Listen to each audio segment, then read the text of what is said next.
கிருஷ்ணகிரி மாவட்டத்தில் அந்த நெஞ்ஞானபுரம் அப்படிங்கிற அந்த கிராமத்துல பல ஆண்டுகளுக்கு முன்பாக ஜான் தாமஸ் அப்படிங்கிற ஒரு மிஷனரி அந்த ஊருக்கு என்ன பண்ணாங்க, கிராமத்துக்கு மிஷனரியாக கடந்து போனாங்க. அவங்க அங்க கடந்து போய் அங்க இருக்கிற ஜனங்களிடத்துல ஆண்டவருடைய அன்பை என்ன பண்ணாரு சொன்னாரு. அநேகர் ஆண்டோடைய அன்புக்குள்ளாக வந்தாங்க, சிலர் ஆண்டோடைய அன்புக்குள்ள வரல. ஆனா அந்த கிராமத்துல தேவன் தனக்கு கொடுத்த பணியை அந்த விஞ்ஞானபுரத்துல அந்த ஜான் தாமஸ் அப்படிங்கிற அந்த மிஷனரி செய்து கொண்டு வந்தாங்க.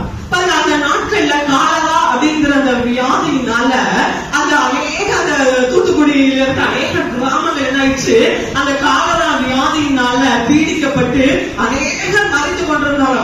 நிறைய பேர் என்ன பண்ணிச்சாங்க, அந்த கிராமங்களை விட்டு வெளியே என்ன பண்ணிச்சாங்க போயிட்டாங்க. ஏன்னு சொன்னா எல்லாரும் அந்த காலராவினால பாதிக்கப்பட்டு அநேகர் மறைத்து கொண்டிருக்கிறாங்க. சிலர் அந்த வியாதியினுடைய பிடியில தாக்கப்பட்டு என்ன பண்ணாங்க, பாதிப்புக்குள்ளாக இருக்கிறாங்க.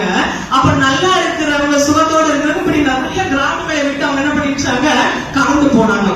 இப்படி நடக்கிற இந்த சூழ்நிலையில பாத்தீங்க அப்படின்னு சொன்னா இந்த ஜான் தாமஸ் இருக்கிற அந்த விஞ்ஞானபுரம் அந்த கிராமத்துல மட்டும் ஒருத்தருக்கு கூட என்ன வரலையா, காலராவே வரலையா. இப்போ கவர்மெண்ட் வந்து கணக்கு எடுக்கிறாங்க. என்னன்னா ஒவ்வொரு கிராமத்துல எத்தனை ஜனங்க, எவ்வளவு பேர் காலராவினால பாதிக்கப்பட்டவங்க, எத்தனை பேர் அல்லது மீண்டு வந்தவர்கள், எத்தனை பேர் மறித்து போனவர்கள் என்று சொல்லி எல்லாத்தையும் கணக்கு எடுக்கிறாங்க. எல்லா கிராமத்திலும் இத்தனை பேர் மறிச்சாங்க, இத்தனை பேர் மீண்டாங்க, இத்தனை பேருக்கு பாதிப்புன்னு சொல்லி வந்துச்சு. ஆனா இந்த ஜான் தாமஸ் இருக்கிற அந்த விஞ்ஞானபுரத்துல பார்த்தா ஒருத்தர் கூட என்ன பண்ணலையா, காலரானால பாதிக்கப்படல. கவர்மெண்ட்டுக்கே ஒரே ஆச்சரியம். இது உண்மையா நடந்த ஒரு காரியத்தை சொல்லுவேன், உண்மையான ஒரு சம்பவத்தை சொல்லுகிறேன், சரித்திரத்தை மாற்றினவர்களை குறித்து சொல்லுகிறேன். அந்த ஜான் தாமஸ் இருந்த அந்த கிராமத்துல மட்டும் ஒரு காரியமும் நடக்கல. அப்ப கவர்மெண்ட்ல இருந்து என்ன பண்ணாங்க, அதிகாரிகள் வந்து அந்த ஊரை என்ன பண்ணாங்க, ஆய்வு செய்ய ஆரம்பிச்சாங்க. என்ன ரீசனா இருக்கும், என்ன காரியமா இருக்கும் என்று சொல்லி அதை ஆராய ஆரம்பித்தாங்க. அப்ப அந்த இடத்துல இருந்து அந்த மிஷனரி இடத்துல அவங்க கேட்டாங்களாம், இது என்ன இந்த இடம் அவர் படித்திருந்ததுனால அவர் இடத்துல என்ன பண்ணாங்க, அந்த காரியங்களை கேட்டாங்க. ஏன் இந்த ஊர்ல மட்டும், இந்த கிராமத்துல மட்டும் ஒருத்தர் கூட காலராவினால என்ன பண்ணல, பாதிக்கப்படல.